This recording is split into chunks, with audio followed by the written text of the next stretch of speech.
गुरुर्ब्रह्मा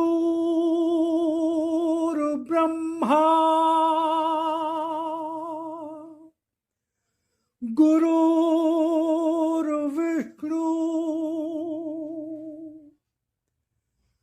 गुरुर्देवो महेश्वरा गुरुर्साक्षात् परब्रह्म तस्मै श्री गुरुवे नमः।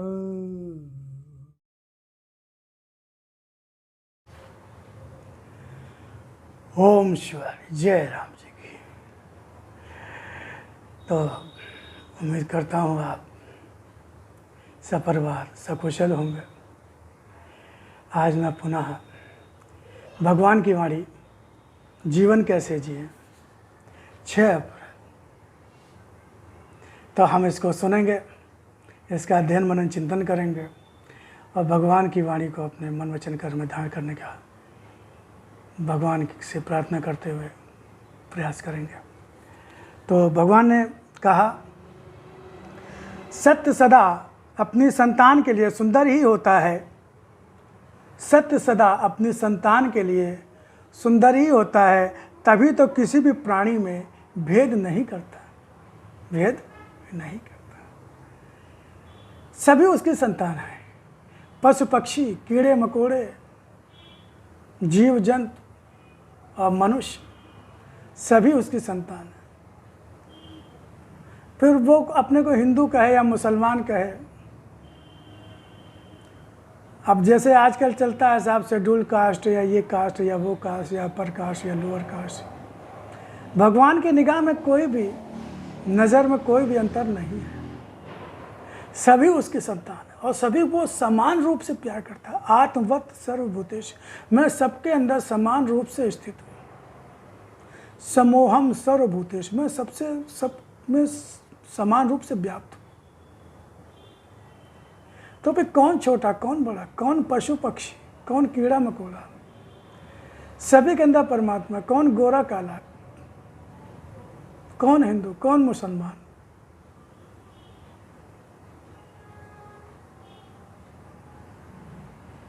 से भगवान ने कहा सभी अपने।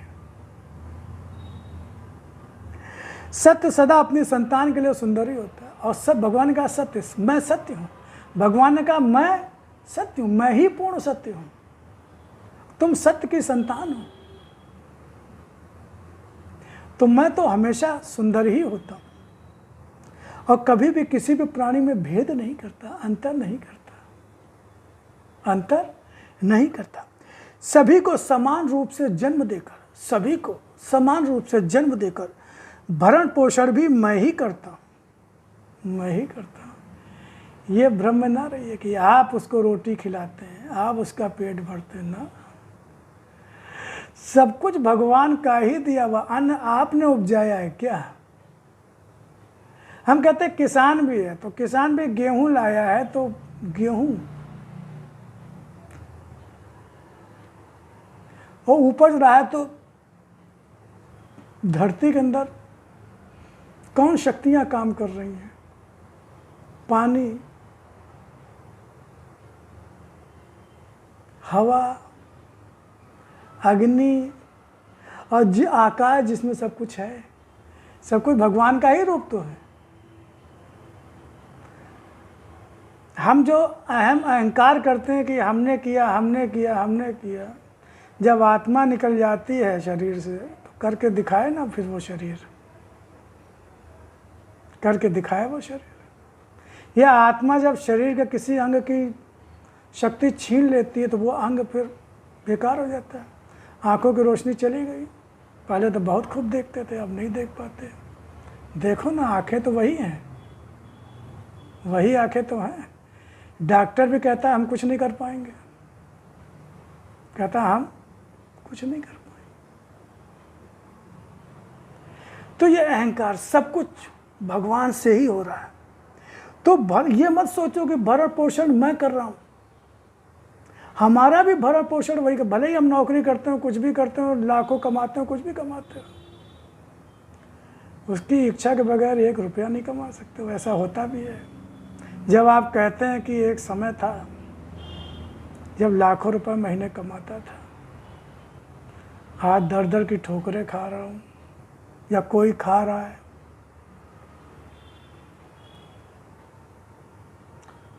वो 3 बेर खाती थी, अब 3 बेर खाती है।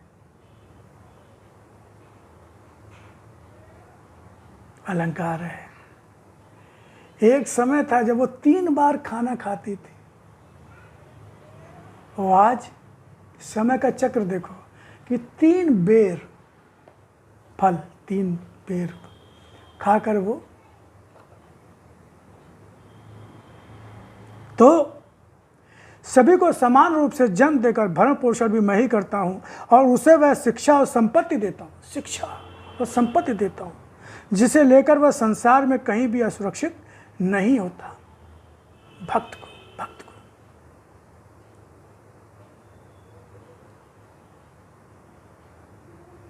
जो भगवान का ये रूप जानता है, जो भगवान का ये विधान जानता है, भगवान को सच्चे अर्थों में मानता है। आप देखिए पशु पक्षी हैं, उनका कौन सा घर बना हुआ एयर कंडीशन घर है, या उनके पास छाता है कि बरसात से रक्षा हो जाए, या उनके पास स्वेटर या कोट और ये है कि पहन ले तो जाड़े से बच जाए। और उनके लिए कौन सी मार्केट है और कौन सा नौकरी करने जाते हैं। लेकिन सुबह सुबह चिड़ियाँ चहकने लगती हैं, जंगल में पशु पक्षी की चहक गूंजने लगती है, बहुत से पक्षी पेड़ों पे उछलने लगते हैं, चढ़ने लगते हैं, कूदने लगते हैं, हिरण कुलाचे भरने लगता है। उसको की चिंता होती है क्या कि अरे हमें क्या मिले, खाने को आज कुछ मिलेगा कि नहीं मिलेगा, या कोई डर भय होता है कि कहीं हमें कोई मार ना दे। मस्त रहता है। तो वहाँ उसका भरण पोषण कौन करता है, उसकी सुरक्षा कौन? जब तक उसकी ज़िंदगी है तब तक कोई, उसे भी कोई नहीं मार सकता। और आपकी अभी का ज़िंदगी दिन पूरे हो गए हैं तो आप चाहें 10-10 बॉडीगार्ड लेके चलो, आपका बॉडीगार्ड ही आपको उड़ा देगा अगर समय आ गया होगा तो।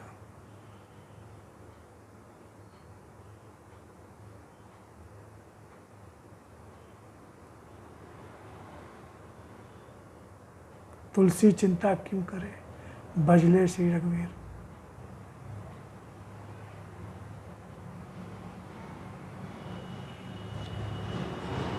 तो कहीं भी रास्ता नहीं भूलता, कहीं भी चिंतित दुखी या भयग्रस्त नहीं होता, कहीं भी अकेला नहीं होता, कहीं भी भूखा ठंड से ठिठुरता हुआ, लू में तपता हुआ नहीं मरता।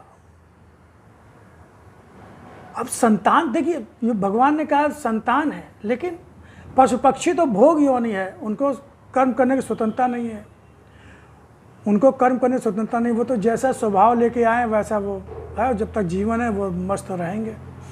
लेकिन इंसान को भगवान ने कर्म करने की स्वतंत्रता दी है, बुद्धि दी है, विवेक दिया है। तो आप भगवान को समझें, अपने को समझें, संसार को समझें, सत्य असत्य को समझें कि हम भगवान के संतान हैं, तो संतान जैसे कर्म करें। पिता के प्रति जो कर्तव्य होता है पुत्र का वो निभाएं, तभी तो संतान होंगे। उन्हीं के लिए तो भगवान कह रहे हैं कि मैं अपनी संतान को, अब संतान कौन? जो उनकी संतान जैसा व्यवहार करे, और जो भगवान को मानता ही नहीं है, भगवान की सुनता ही नहीं है, अपनी ही मन की करता है। अगर भले उसने रामायण की बहुत सारी चौपाइयाँ रट ली हो, गीता रट ली हो, सब कुछ रट ली हो, क्या फ़र्क पड़ता है अगर आपके मन वचन कर्म में वो नहीं समाया, भगवान के प्रति प्रेम नहीं है, सच में श्रद्धा नहीं है, विश्वास नहीं है, भरोसा नहीं है।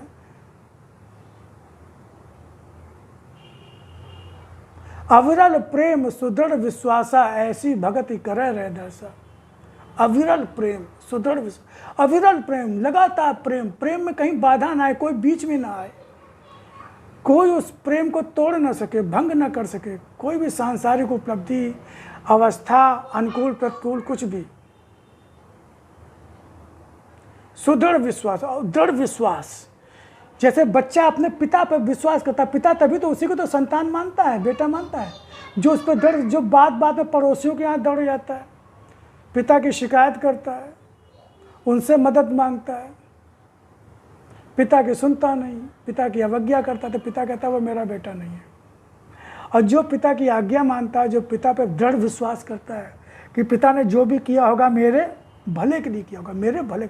ऐसा नहीं कि अगर पिता ने कोई सजा दी, दंड दिया, तो पिता को उल्टा सीधा बोलने लगे और हम कहेंगे नहीं, हम तो आपको पिता ही नहीं मानते, तो फिर वो पिता क्या सच में दिल से वो संतान मानेगा क्या? ऐसे भगवान है। जब भगवान पर हम दृढ़ विश्वास करते हैं, भगवान के रूप पे, कि भगवान ने अगर हमारे जीवन में कुछ कष्ट आया है या कुछ हमें लगता है कुछ सज़ा मिली है, तो वो हमारे कर्मों का फल है और भगवान का ये न्याय रूप है, भगवान ने हमारे भले के लिए किया है, दृढ़ विश्वास, तो वो सच्ची संतान हुआ।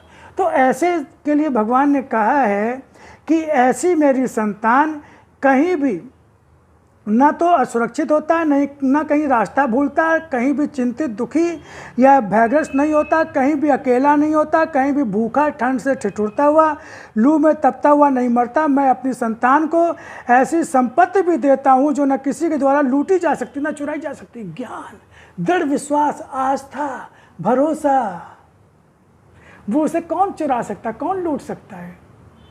भाई ये पेन है तो वो कोई लूट ले जाएगा, रुपए हमारे जेब पड़े लूट ले जाएगा, लेकिन हमारे अंदर का जो दृढ़ विश्वास है चट्टान की तरह, उसको कोई लूट नहीं सकता है। और भगवान जो साथ में, उसको कौन लूटेगा आपसे? उसको तो कोई लूट ही नहीं सकता है। जब तक ये प्राण है, जीवन है, तब तक तो भगवान साथ में, वही तो एक ऐसी चीज़ है, भगवान उसी में तो असमर्थ है। भगवान केवल एक चीज़ में असमर्थ है कि वो आपको, हमको छोड़ नहीं सकता, हमको छोड़ नहीं सकता। हम ही उसको छोड़ कर संसार की ओर मुँह करके खड़े हो जाते हैं, संसार को पाने के लिए भागने लगते हैं, उसको भूल जाते हैं कि अरे अभी कहाँ समय, फिर देखेंगे, फिर अरे भगवान को याद कर लेंगे, देखेंगे अभी कहाँ समय है, बुढ़ापे में। देखो, पता है आपको बुढ़ापा आएगा क्या? गारंटी है क्या? शिशु अवस्था में लोग मर जाते हैं, किशोरावस्था में मर जाते हैं, जवानी में बहुत सारे लोग मर जाते हैं, 30, 35, 40 साल में बहुत से लोग मर जाते हैं। बुढ़ापा आते ही नहीं है। आपका आएगा क्या? यकीन है पक्का क्या? सब देखते रहते हैं लोग, अचानक कहीं भी कुछ भी। तो भगवान के लिए समय अगर हमारे पास नहीं है तो हम भगवान की संतान कैसे? संतान का पिता के लिए ही समय नहीं है तो फिर वो संतान कैसे, जिसने उसे जन्म दिया, जिसने उसका भरण पोषण किया। तो भगवान तो ऐसी संपत्ति भी देता हूँ जो न किसी के द्वारा लूटी जा सकती, ना चुराई जा सकती, ना जलाई जा सकती, ना जलाई जा सकती। दृढ़ आस्था, विश्वास और मेरा साथ रहना, मेरी उपस्थिति तुम्हारे अंदर आत्मा रूप में जो हूँ, आत्मा रूप में जो हूँ, उसको ना कोई लूट सकता, ना चुरा सकता है, ना जलाया जा सकता। ये ऐसी संपत्ति होती है जो मनुष्य का कहीं भी साथ नहीं छोड़ती। आत्मबल, आत्मशक्ति कहीं भी साथ नहीं छोड़ती। मेरे प्यार को जो पहचान पाता है वही मेरा हो जाता है। तो यह ऐसी संपत्ति होती है जो मनुष्य का कहीं भी साथ नहीं छोड़ती। मेरे प्यार को जो पहचान पाता है वही मेरा हो जाता है। जो मेरे प्यार को पहचान जाता है वही मेरा हो पाता है, मेरे प्यार को। तो भक्त अब भगवान के प्यार को पहचानता है, जानता है। तो जो मुझे जानता है, पहचानता है, मेरे प्यार को जानता है। अब जैसे कि उनका आप नाम ले लीजिए, मीरा जी भगवान के प्यार को भी पहचानती थी, जानती थी, तो विश्वास था, तो वो भगवान की हो गई। तो भगवान ने कहीं भी उनका साथ नहीं छोड़ा। मुझे पहचानो, मैं आज तुमसे दूर नहीं।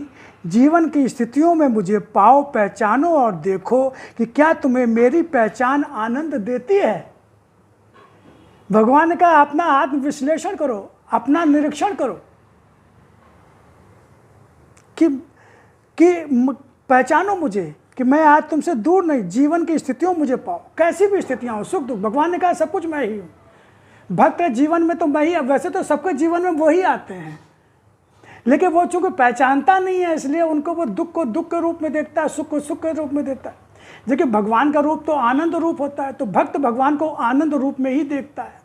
तो भक्त के जीवन में भी अगर दुख वाली स्थिति आती है, प्रतिकूल परिस्थिति आती है, तो उस स्थिति में वो भगवान के ही दर्शन करता है कि इस रूप में भी भगवान ही हमारे जीवन में आए हैं। या रोग आया है हमारे शरीर में, तो रोग के रूप में भी भगवान ही है, लेकिन भगवान का मूल रूप तो आनंद है, तो इसमें भी आनंद है, वो आनंद रूप में है, इसमें भी हमारी भलाई है, कोई ना कोई भलाई छिपी है। वो हमारे जो पूर्व जन्म के कर्म है उसको वो किसी तरह भुगवा रहे हैं, पूरा करा रहे हैं, हमको साफ कर रहे हैं, हमको अपने लायक बना रहे हैं, हमारे शरीर को पवित्र कर रहे हैं। तो रोग रूप में मेरा आराध्य ही है, तो चिंता किस बात की, वो किसी भी रूप में आए, उसकी मर्जी, उसकी मर्जी। भाई हम तो जैसे पत्नी होती है पति को सब कुछ मानती है, अब पति डांट भी देता है तो पत्नी कहती है ठीक है भैया तुम्हारी मर्जी। ऐसे ही का पिता होता है, डांट देता है तो कहता है वो तो हमारे भले के लिए डांटा होगा। ऐसे ही रोग भी है, तो हमारे जीवन में अगर भगवान हमारे शरीर में रोग के रूप में आए तो भगवान, ये शरीर तो भगवान का दिया हुआ है ना, जीवन भी भगवान का दिया हुआ है, जब भगवान का ही है तो भगवान चाहे जिस रूप में आए, ये भक्त की सोच होती है, तो उसको आनंद होता है, यही पहचान है, यही पहचान है। जब तक आनंद नहीं होता समझो मुझे पहचानते ही नहीं हो। अगर तुम रोग आया, दुखी हो गए, परेशान हो गए, विपरीत परिस्थितियाँ हो गई, दुखी हो गए, परेशान हो गए, निराश हो गए, हताश हो गए, या भगवान को उल्टा सीधा बोले, इसका मतलब तुम मुझे पहचानते नहीं। लेकिन ज्ञान भक्त, लेकिन भक्त की दृष्टि हमें भक्त बनना है, हमें क्या बनना है, भक्त बनना है। तो हमें सोचना भगवान है चाहे जिस रूप में आए, तो भगवान तो आनंद है, तो हमें आनंद, चलो भगवान आए हमारे जीवन में इस रूप में ही सही, उनकी मर्जी चाहे जिस रूप में आए। तो ये पहचान हुई।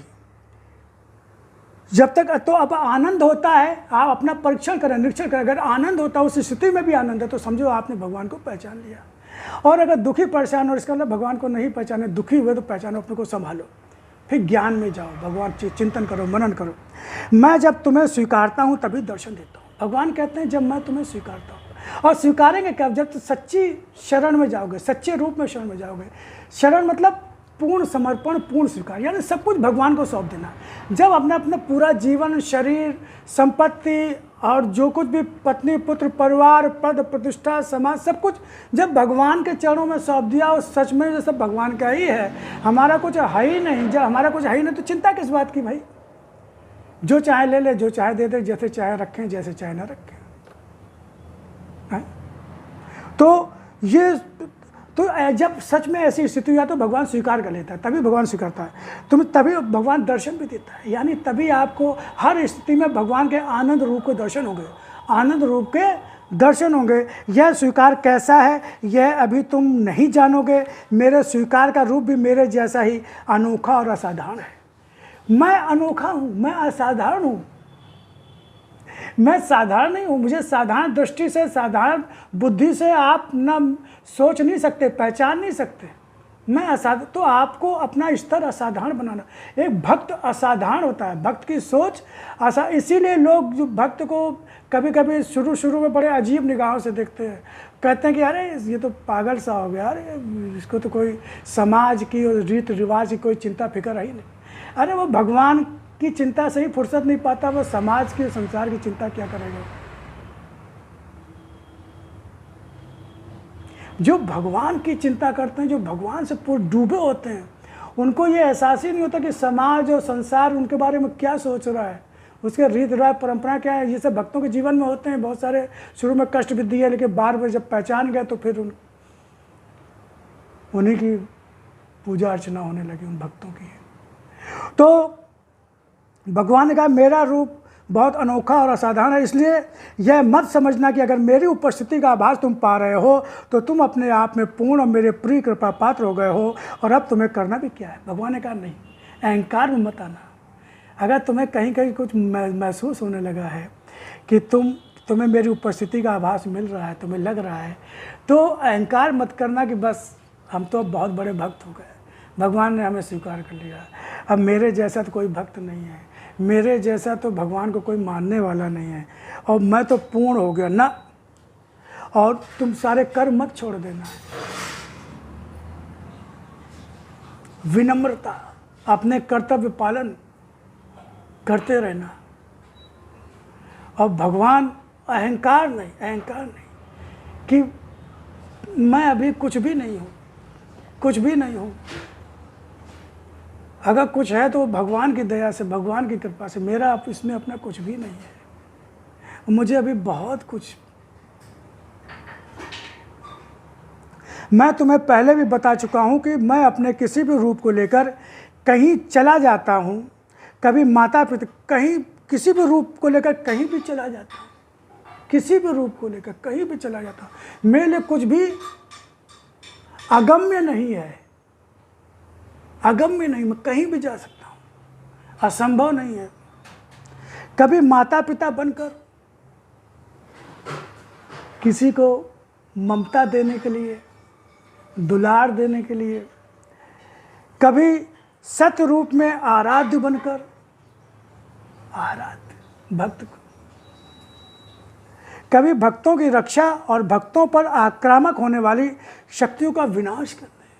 भक्त को अपनी रक्षा की चिंता नहीं करनी होती। भगवान ने कहा उसकी रक्षा का भार तो मेरे ऊपर होता है। भले उसको न पता हो कि कोई उसके प्रति कुचक्र रच रहा है, षड्यंत्र रच रहा है, या कोई उसकी नुकसान करना चाहता है, लेकिन मुझे पता है, और उसके हाथ उस तक पहुंच सके उसके पहले ही मैं उसका विनाश कर देता हूँ, उसके हाथों को काट देता हूँ। ये भगवान ने कहा अपने भक्त के लिए। भक्तों पर आक्रामक होने वाली, कभी भक्तों की रक्षा और भक्तों पर आक्रामक होने वाली शक्तियों का विनाश करने, कभी अपने धर्म का निर्वाह करने धर्म रूप में पहुंच जाता। भगवान का धर्म क्या है? धर्म और सत्य और न्याय, सत्य और न्याय, न्याय करना, न्याय करना।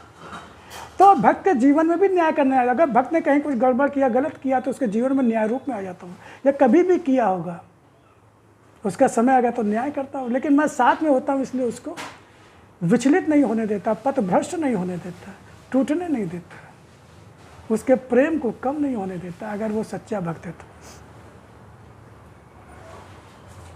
मगर कोई भी कार्य, कोई भी शब्द जिस तरह निष्प्रयोजन नहीं होता, निरुद्देश्य नहीं होता, सबको पीछे कारण होता है, उसका उद्देश्य होता है। कोई भी शब्द, कोई भी कार्य, भगवान ने कहा मेरा निष्प्रयोजन नहीं होता। उसी तरह मेरा कहीं भी पहुंच जाना निष्प्रयोजन नहीं होता, नहीं होता। और भगवान किस रूप में, ये तो पहचान होनी चाहिए ना, कि भगवान हमारे जीवन में आए हैं तो हम उनको पहचान सकें। जहाँ भी मैं पहुँचा हूँ, मैं अपना प्रयोजन लेकर ही पहुँचा, अपना उद्देश्य लेकर ही पहुँचा। अगर आपको लग रहा है कि भगवान आपके जीवन में आए हैं, आपको अनुभूति हो रही है, तो उसमें कोई न कोई प्रयोजन जरूर, उस प्रयोजन को समझना है, उस प्रयोजन को हमें जानना। और भगवान का उद्देश्य क्या होता है कि ये धर्म संस्थापनार्थ है, धर्म की स्थापना के लिए, न्याय की स्थापना के लिए, अन्यायियों अधर्मियों का विनाश करने के लिए, साधु संत महात्मा हैं उनको सुख देने के लिए।